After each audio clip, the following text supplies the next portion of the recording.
아멘. 할렐루야. 지긋지긋하던 장맛비가 어떻든간 그치고 밝은 햇살이 비쳐서 너무 좋습니다. 또 이 자리에도 하나님의 환한 얼굴이 우리를 향해 비추시는 그 얼굴을 오늘 보시고 하나님을 만나고 들어가시길 축복합니다. 자, 우리가 그동안 꽤 오랫동안 고린도 전서와 후서를 강해를 했는데 이제 지난 시간에 우리가 마치고 어떤 책을 또 수요일에 함께 나눌까 기도하는 중에 하나님께서 누가복음에 대한 이야기, 예수님에 대한 이야기를 하고자 하는 그런 마음을 주셔서 이제 오늘부터 수요 예배는 누가복음 강해를 들어가게 됩니다. 사실 누가복음 강해라고 하지만 정확하게 얘기하면 누가복음에 이어서 사도행전을 하게 될 것입니다. 왜냐하면 누가복음과 사도행전의 저자는 똑같습니다. 누구죠? 누가입니다. 어렵게 생각하세요. 누가복음의 저자도 누가이지만 사도행전의 저자도 누가입니다. 그래서 이 누가복음과 사도행전을 뭐라고 부르냐? 누가 문서라 그렇게 부르지요. 오늘 우리가 누가복음을 들어가기 전에 또 서론적인 시간을 갖고자 하는데 이 누가복음을 전체적으로 한번 조망하는 시간, 누가복음이 어떤 책인지를 그 주제를 이렇게 조망하는 그런 시간을 좀 가지려고 합니다. 우리가 길을 갈 때, 특별히 산을 이제 탄다라고 했을 때 전체적인 그런 그림, 산에 대한 그림이 없으면 잘못하면 길을 잃어버리게 되지 않습니까? 가끔 우리가 산을 이제 등산을 하게 되어지는데 등산을 가게 되면 꼭 산 입구에 우리가 뭔가를 확인하고 등산객들이 들어가는 모습을 보게 됩니다. 그 등산로 입구에 뭐가 있어요? 그 산행, 그죠? 정확하게는 이제 탐방로 안내 표지판이 있습니다. 제가 가장 많이 가는 곳은 계룡산인데 저는 계룡산 지금은 이제 많이 다녔으니까 제 머릿속에 어떻게 어디를 따라서 가겠다는 그림이 있지만 처음에 갈 때는 저도 보죠. 제가 가는 건 천정골입니다. 천정골로 들어가서 큰 배째, 그 다음에 남매탑, 그 다음에 산불봉을 지나서 관운봉, 관운봉에서 내려와서 동학사 주차장으로 이렇게 저는 내려오는 코스를 선호하는데 이처럼 몇 번 이제 가보니까 그 그림이 눈에 선한 것처럼, 그리고 그 계룡산의 어떤 구조를 머릿속에 가지고 이제 등산을 할 수 있는 것처럼 성경도 마찬가지입니다.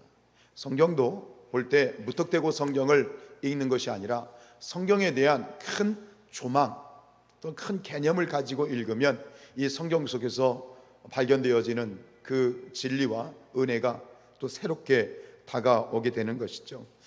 우리가 가끔 이 성경을 마치 점치듯이 보시는 분들이 있습니다.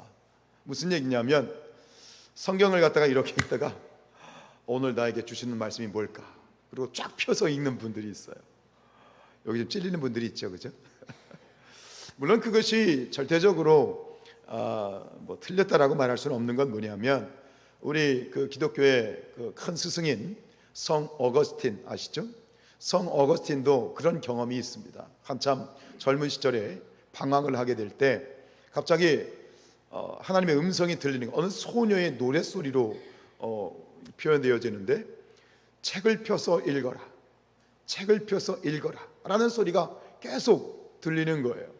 그래서 그 어거스틴이 옆에 있는 성경책을 펴서 어쨌든 피라고 했으니까 펴서 읽은 곳이 어디냐? 그것이 로마서였던 것이죠. 어거스틴이 읽었던 부분이 이겁니다. 로마서 13장 13절과 14절 같이 읽습니다. 시작. 낮에와 같이 단정히 행하고 방탕하거나 술 취하지 말며 음란하거나 호색하지 말며 다투거나 시기하지 말고 오직 주 예수 그리스도로 옷 입고 정욕을 위하여 육신의 일을 도모하지 말라. 어거스틴이 참 똑똑하고 또 굉장히 귀한 집안에서 컸는데 젊은 날에 많이 방황을 했어요. 허랑방탕하고.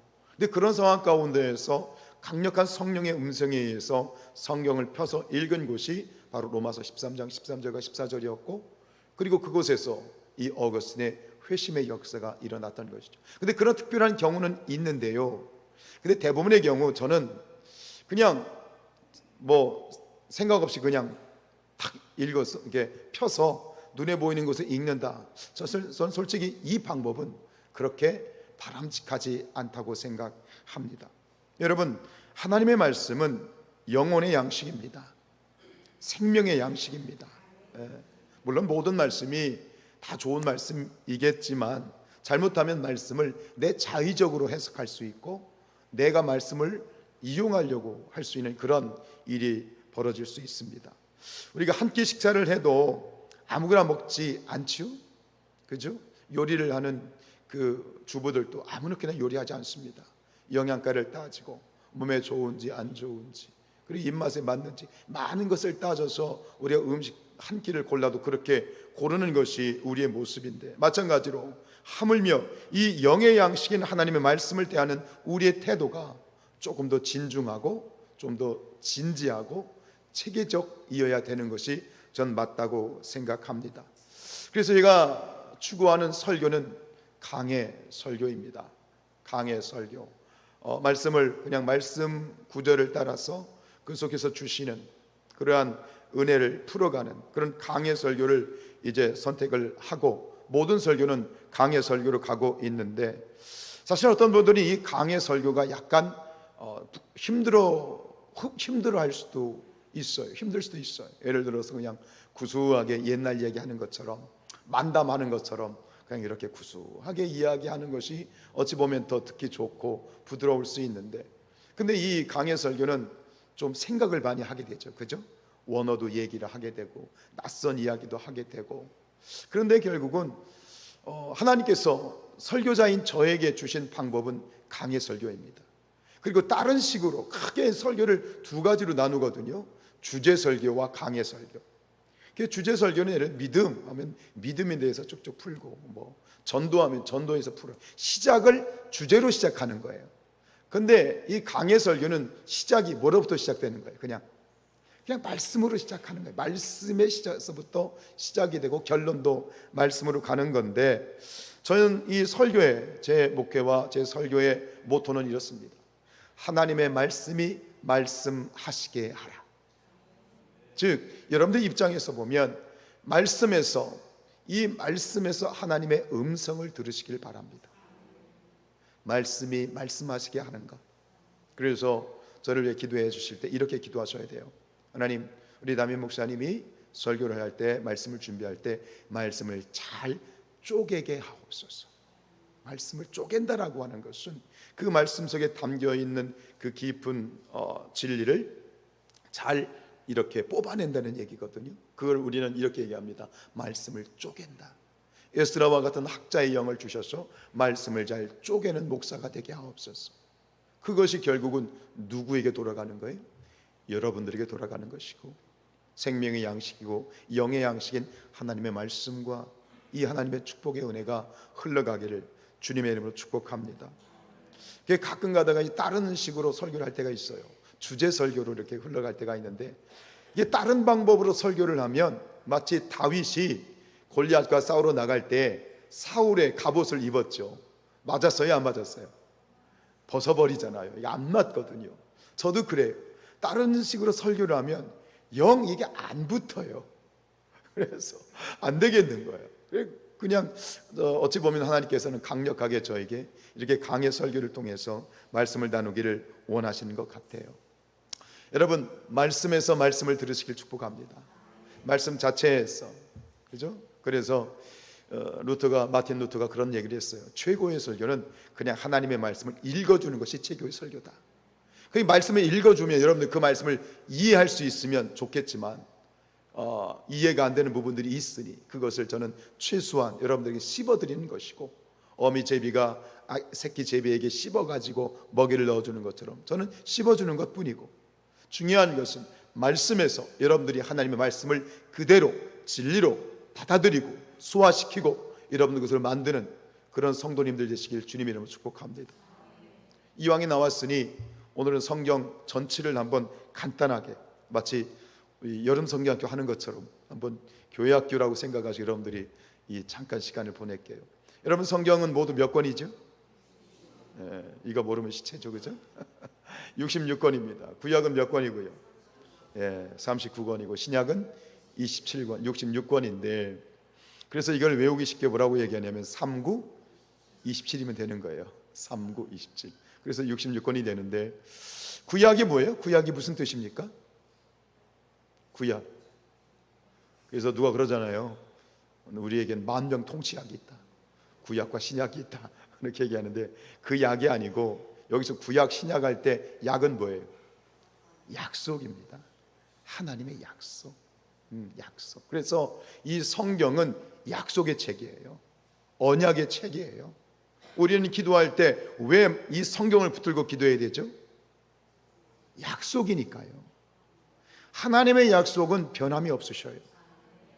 우리가 우리의 기도가 확고해지고 우리의 기도가 이 안개처럼 흩어지는 기도가 아니라 중심이 있고 심지가 있고 뿌리가 있는 기도가 될 수 있는 이유는 우리의 기도는 무턱대고 하는 기도가 아니라 말씀을 붙들고 성경을 붙들고 기도하기 때문이에요. 성경이 뭐니까? 성경이 뭐니까? 약속이니까. 약속.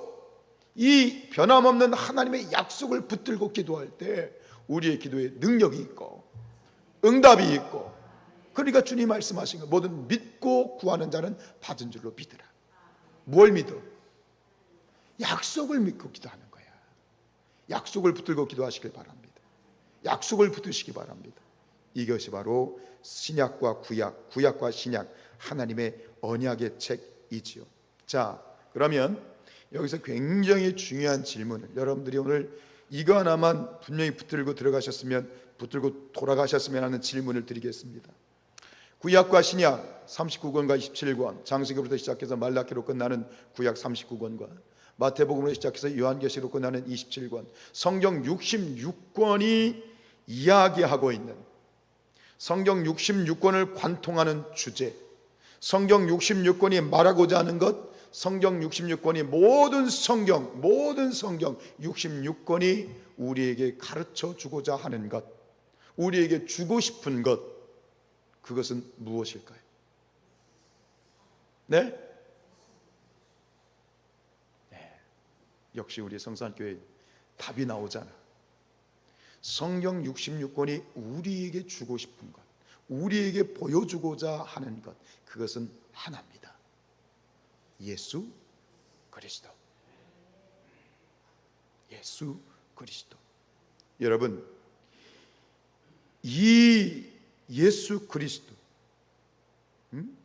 예수 그리스도, 이것을 놓치면 어떻게 되냐면 성경을 읽어도 제대로 읽지 못하게 되고, 앞에서 말씀드린 것처럼 산을 올라갈 때 큰 조망을 가지고 중심을 가지고 가야 길을 잃지 않은 것처럼, 이거를 예수 그리스도를 붙들지 못하고 예수 그리스도 없이 성경을 읽으면 방향을 잃어버리게 되고 중구난방이 되고 심하게는 이단이 되고 신앙이 뿌리가 없어지는 거예요.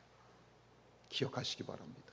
성경을 읽을 때 모든 성경은 오직 예수 그리스도로 시작해서 예수 그리스도로 끝난다.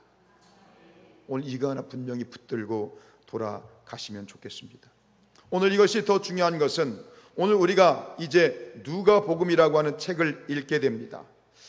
누가복음, 성경에서 예수님에 대해서 직접적으로 소개하고 있는 책 4권이 있습니다. 뭐죠?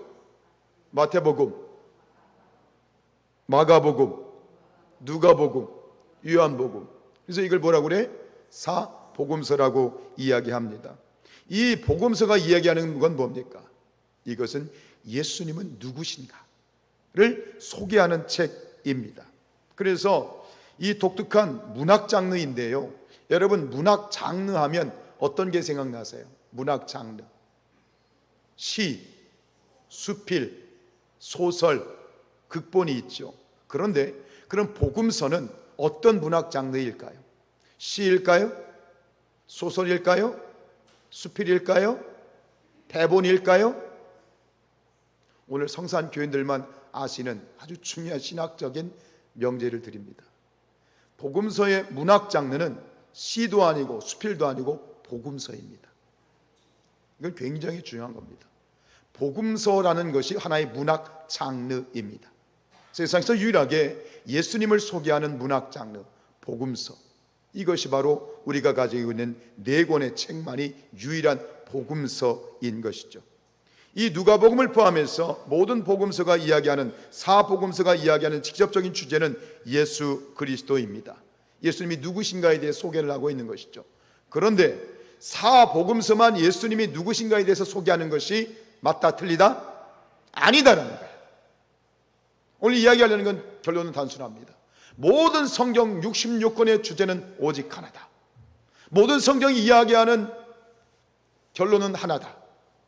무엇이다? 예수 그리스도. 따라합시다. 예수 그리스도. 예수 그리스도입니다. 여러분 잊지 마십시오. 이 성경이 말하는 것이 예수 그리스도라는 것을 놓치게 되면 우리는 신앙의 방향을 잃어버리게 되고, 성경을 읽을 때 방향을 잃어버리게 되고, 전에 이상한 그러한 신앙으로 완전될 수 있고 곧게 될 수 있다는 사실입니다. 이것을 우리는 성경에서 충분히 확인할 수 있습니다. 예수님 당신께서 이렇게 말씀하셨습니다. 우리 누가복음 24장 44절입니다. 시작. 곧 모세의 율법과 선지자의 글과 시편에 나를 가리켜 기록된 모든 것이. 자, 모세의 율법은 뭐죠? 모세, 오경, 창세기, 출애굽기, 레위기, 민수기, 신명기입니다. 선지자의 글은요, 선지서, 예레미야, 이사, 예레미야, 12 소선지서. 그런데 유대인들은요, 그거 말고 성경에 역사서가 있죠. 그죠? 여호수아, 사사기, 룻기, 사무엘상과 역대기상과 지금 우리가 뭐 읽고 있어요? 느헤미야, 에스라. 이게 다 이건 역사서거든요. 그런데 유대인들은 이 역사서도 무엇에 포함을 시켰냐면 선지서에 포함을 시켰어요. 그러니까 이 선지서는 뭘 의미하는 거냐면 선지서와 역사서를 같이 얘기하는 거예요. 시편, 시가서입니다. 시편, 잠언, 전도서. 결국은 여기서 얘기하고 있는 모세의 율법 그리고 선지자의 글, 시편은 한마디로 뭐다? 구약 성경을 얘기합니다. 예수님이 말씀하십니다. 이 모든 구약 성경이 누구에 대해서 누구를 가리키고 있다? 누구를 가리키고 있다? 나를 가리키고 있다. 예수님이 말씀하실 겁니다. 모든 구약 성경이 가리키고 있는 주제는 하나다. 누구다? 나다. 예수 그리스도이다 라고 주님이 말씀하셨습니다. 이것은 다시 또 이 바울에 의해서 증명이 됩니다. 우리 고린도후서 3장 14절 시작. 오늘까지도 구약을 읽을 때에 그 수건이 벗겨지지 아니하고 있으니 그 수건은 그리스도 안에서 없어질 것이다. 무슨 얘기입니까? 구약 성경을 읽는데 예수님을 통해서 읽지 않으면 마치 무엇을 쓰고 보는 것처럼, 수건을 쓰고 보는 것처럼 정확하게 볼 수 있다 없다? 정확하게 볼 수 없다는 거예요. 구약을 읽을 때 오직 예수 그리스도라는 주제를 가지고 예수 그리스도라는 안경을 가지고 읽어야만 구약 성경을 정확하게 읽을 수 있다. 이것이 바울의 신학이고 오늘 다시 우리에게 말씀하고 있는 것이죠. 이것을 후대의 종교개혁자 마틴 루터는 이렇게 얘기했습니다. 빨래를 짜봐라. 뭐가 나온다? 물이 나올 것이다. 그럼 성경을 짜봐라. 뭐가 나와? 피가 나올 것이다. 구약을 짜면 짐승 피가 나오고 신약을 짜면 예수 피가 나올 것이다. 무슨 얘기입니까? 성령은 구약이든 신약이든 오직 하나다. 예수 그리스도. 할렐루야. 여러분 당연하다고 생각하지 마시고 이 중심을 오늘 정확하게 세우십시오. 창세기도 얘기하는 것은 예수 그리스도, 모세오경이 얘기하는 것은 예수 그리스도, 구약의 역사가 이야기하는 모든 성경은 예수 그리스도. 할렐루야. 선지자들이 얘기하는 것도 모두 예수 그리스도 이거예요. 그래서 여러분 옛날 우리 성경이면 지금은 이제 성경책을 보면 대부분 여기에 금색이 칠해져 있어. 왠지 세련되게 그런지 모르겠지만 옛날 성경에는 이 앞에 어떤 색이 칠해져 있었어요? 빨간색. 그냥 그것이 칠해진 게 아니에요. 중요한 진리를 그 안에 담고 있었던 거예요. 오히려 그게 맞는 것 같아. 왜? 성경은 뭐예요? 예수의 피다. 예수 피다. 오직 예수 그리스도를 통해서만 성경을 봐야 된다는 것이죠. 여러분, 성경의 결론은 예수 그리스도이십니다. 우리가 성경을 읽든지 듣든지 설교하든지 그 속에서 우리는 예수 그리스도를 발견해야 되고 예수 그리스도를 만나야 됩니다. 여러분들 말씀을 설교를 들으면서도 마찬가지. 이 설교를 들으면서 가기한 목사의 설교를 듣는 것이 아니라 이 가기한 목사의 설교를 통해서, 아니 다른 모든 이들의 설교자의 설교를 통해서 여러분들은 오직 하나에 집중하셔야 돼요. 오늘 이 말씀을 통해서, 설교를 통해서 나는 예수 그리스도를 만나기를 원합니다. 이것이 목적이 되어야 됩니다. 말씀을 묵상하면서. 만약 그렇지 못하다면 예수라는 예수 그리스도의 중심을 가지고 우리가 말씀을 읽거나 듣거나 묵상하지 않으면 우리는 방향을 잃어버린 것이나 진배 없는 것이죠. 여러분, 참된 복음과 진리, 예수는 길이요 진리요 생명이십니다. 인생의 모든 문제들, 인생에서 경험하는 모든 문제들과 고난과 어려움과 숙제들이 많지만 그러나 답은 오직 하나, 예수 그리스도이시다. 이번에 성경학교를 통해서 우리 중보의 기도를 해주셔야 될 제목 중에 하나, 이겁니다. 우리의 자녀들이 이번 성경학교를 통해서, 우리 청소년들이 수련회를 통해서, 우리 청년들이 그 수련회를 통해서 바로 이 길이요 진리요 생명 되시는 예수 그리스도를 만나게 하옵소서. 이것이 기도 제목이 돼야 돼요. 정확하게 화살 기도를 해주셔야 돼요. 하나님, 우리 아무개, 우리 아내들, 우리 자녀들, 저 어린 자녀들, 저들의 영이 예수 그리스도와 잇대어지게 하시고 예수를 만나게 하시고 이제부터는 저들의 눈에 띄어서 무엇을 하든지 어떠한 순간에도 오직 예수 그리스도와 동행하는 자녀들이 되게 하옵소서. 사랑하는 여러분들이요, 여러분 성경을 읽으면서 예수 그리스도를 생각하십시오. 예수 그리스도를 보십시오. 예수 그리스도라는 안경을 가지고 보셔야 됩니다. 그래야 정확하게 말씀을 우리가 읽는 것이 되어지는 것입니다. 제가 매번 말씀을 드리지만 이단들을 보면 뭐가 없어? 예수가 없어요. 이단들을 보면 예수가 없어요. 예를 들어서 저 하나님의 교회, 저 안식일 분파 아니겠습니까? 안식일 이단, 그들이 하는 얘기가 뭐예요? 구약 성경을 읽으면 율법의 영원한 규례니라 나와요, 안 나와요? 안 읽어봤어요? 구약의 율법을, 레위기를 보거나 이 구약을 보면 율법에 뭐라고 되어 있냐면 이것은 너희가 영원히 지킬 규례니라라고 나와요. 그래요, 안 그래요? 읽어보세요. 그렇게 나와요. 그럼 그거 가지고 얘기하는 거야. 봐, 구약에 영원히 지킬 규례라고 나오는데 왜 너희들은 안 지켜? 안식일을 지키라고 했지 누가 주일을 지키랬어? 이딴 식으로 나오는 거야. 안식일을 지켜. 맞아요, 틀려요? 맞아요, 틀려요? 반은 맞고 반은 틀려요. 그런데 그 영원한 규례, 모든 율법, 우리 예수님은 어떤 분이시죠?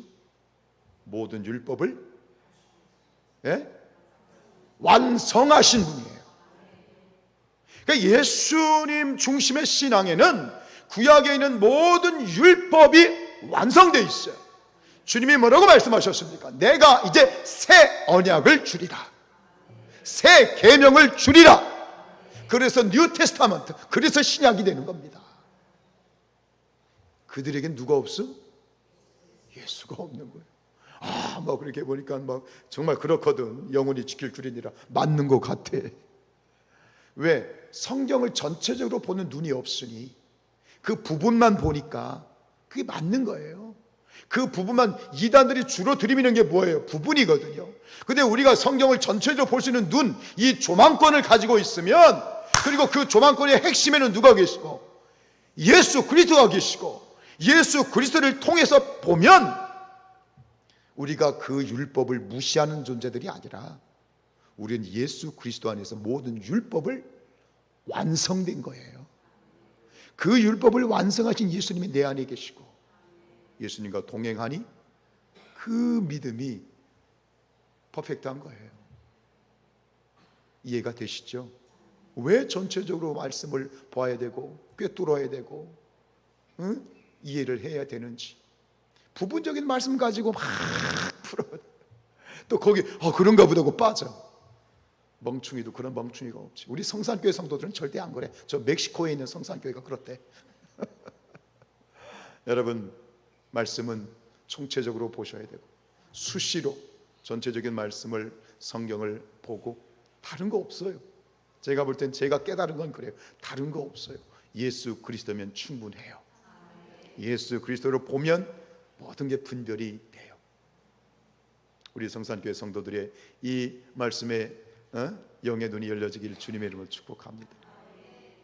오늘 이 누가복음을 시작하게 되는데 조금 더 깊은 얘기 하나 드리고 오늘 말씀을 정리하려고 해요.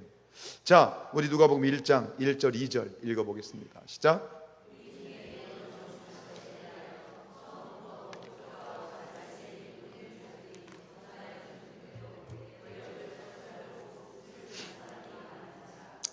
누가복음. 근데 우리가 이거를 그냥 우리는 편의상 습관적으로 누가복음, 마태복음, 요한복음 뭐 이렇게 얘기하는데, 이거를 정확하게 이렇게 얘기하면 더 이해가 쉬워요. 누가복음은 뭐냐면, 누가복음은 누가가 전하는 예수님의 이야기예요. 그럼 마태복음은요? 마태가 전해주는 예수님의 이야기예요. 이것이 또 굉장히 중요한 건 뭐냐면, 모두 다 사복음서는요 다 예수님의 이야기예요. 예수님이 누구신가에 대한, 예수님의 어떤 행적들에 대한 이야기이지만, 그런데 네 명이 전하는 예수님의 이야기가 같을까요? 틀릴까요?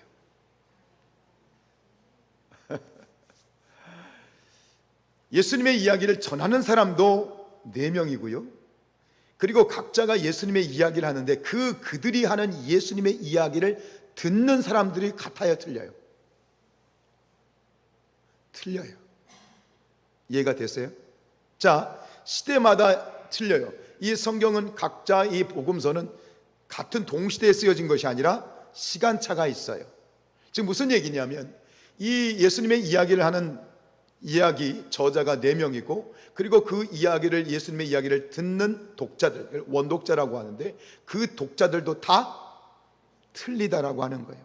여기서 우리는 중요한 이야기를 하게 돼요. 자, 예를 들어 제가 병원 신방을 갔습니다. 그러면 그 병원 신방에 가서 병실에 누워있는 성도님에게 이제 말씀을 증거합니다. 예수님의 이야기를 할 때 어떤 이야기를 들려주면 좋을까요? 네? 그러니까 어렵게 생각해요. 어떤 예수님? 치유하시는 예수님. 할렐루야. 지금 굉장히 어려운 상황 가운데 있어. 그래서 그런 어떤 힘든 분에게 찾아가서 이제 성도님에게 신방을 해. 어떤 예수님에 대해서 얘기해 주면 위로가 될까요? 위로하시는 하나님 예수님, 능력의 예수님, 기도하시는 예수님. 자, 이해가 되세요? 지금 4명의 저자가 예수님의 이야기를 쓸 때는 대상이 있어요. 근데 그 사람들이 처해 있는 상황이 다 틀려요.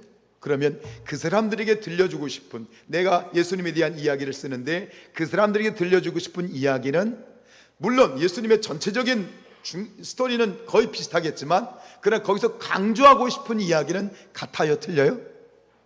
틀려지는 거예요. 이해가 되시죠? 그렇다면 4명의 복음서 저자가 전해주는 예수님의 이야기가 다 같을까요? 틀릴까요? 다르다는 얘기예요. 이해가 되십니까? 없는 얘기를 지냈다는 얘기가 아니라 예수님의 이야기 중에서도, 예수님의 행하신 일들 중에서도 특별히 더 강조하고 싶은 이야기가 있어요. 이것을 알 수 있는, 이거를 발견할 수 있는 중요한 구절이 박혀 있는데, 그게 모든 복음서의 1장 1절이에요. 오늘 우리가 1장 1절을 읽었잖아요. 근데 요한복음은 좀 제껴놓을게요. 공간복음서인 마태, 마가, 누가복음을 봅시다. 자, 마태복음 1장 1절입니다. 시작. 아브라함과 다윗의 자손 예수 그리스도의 계보라. 모든 복음서의 시작은 다 달라요.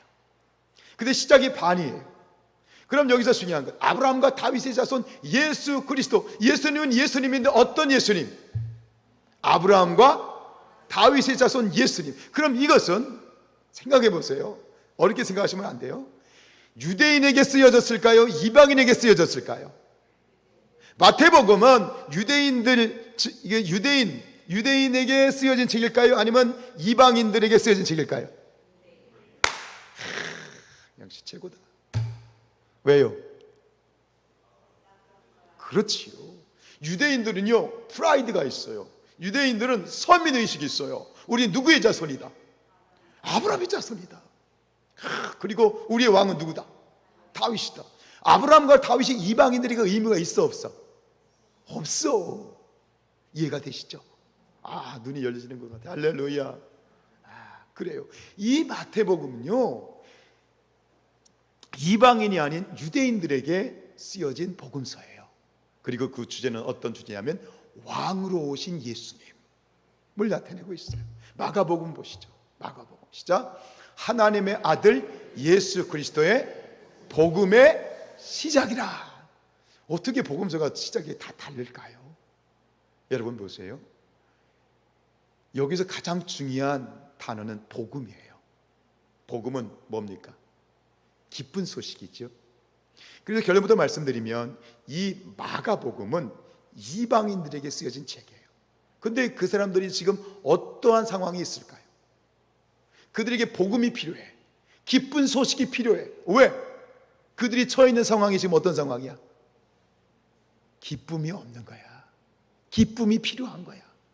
지금 이 마가복음의 원독자들은 누구냐면 로마 네로 황제의 박해 가운데 핍박받고 박해받는 그러한 로마 이방 기독교인들에게 쓰여진 책이에요.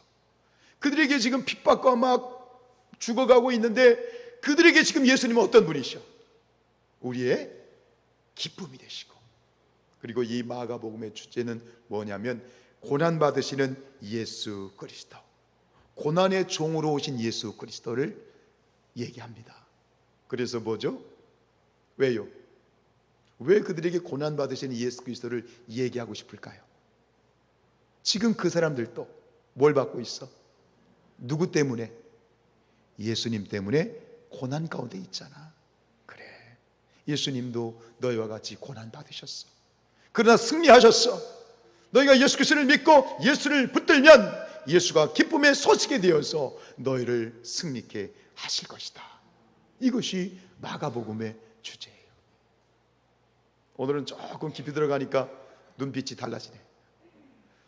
들으시면 은혜가 돼요. 할렐루야. 그러면 오늘 마지막 누가복음이요. 누가복음 다시 읽겠습니다. 시작.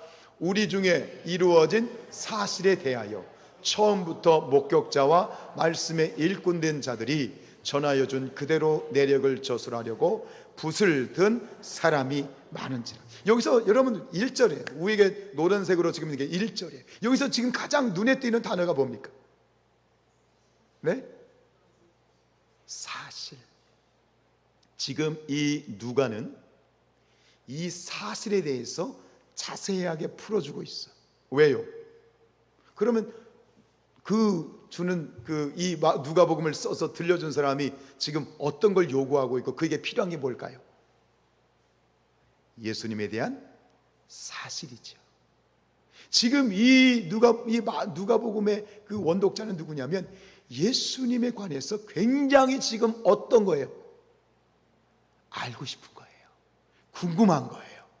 팩트가 궁금한 거예요. 도대체 유대인의 어떤 청년이 십자가에 달려 죽었다는데 그가 그리스도라는데 그를 믿으면 천국 간다는데 되게 궁금한 겁니다. 도대체 사실이 뭐야? 도대체 나에게 지금 사실을 좀 알려줘. 굉장히 궁금한 그에게 사실은 이렇습니다 라고 자세하게 풀어서 쓰여진 책이 바로 누가복음이다. 이해가 되십니까? 그렇습니다. 그래서 보세요. 구체적으로 어떤 이야기를 설명하다 보면 말이 길어져요? 짧아져요? 길어져요. 그래서 복음서 중에 가장 길어요. 그리고 누가복음으로 끝나지 않고 뒤에 또 글을 썼어요. 누가가 쓴 책이 뭐라고요? 뒤에 쓴 책이 사도행전이에요. 누가복음과 사도행전 긴 이 구체적인 사실을 낱낱이 아주 세세하게 써서 그걸 궁금해하는 누군가에게 지금 쓰여진 복음서, 그것이 바로 이 누가복음이죠. 그게 누굴까? 우리 3절과 4절 읽겠습니다. 시작. 그 모든 일을 근원부터 자세히 미루어 살핀 나도 데오빌로 각하에게 차례대로 써보내는 것이 좋은 줄 알았노니 이는 각하가 알고 있는 바를 더 확실하게 하려 함이로다.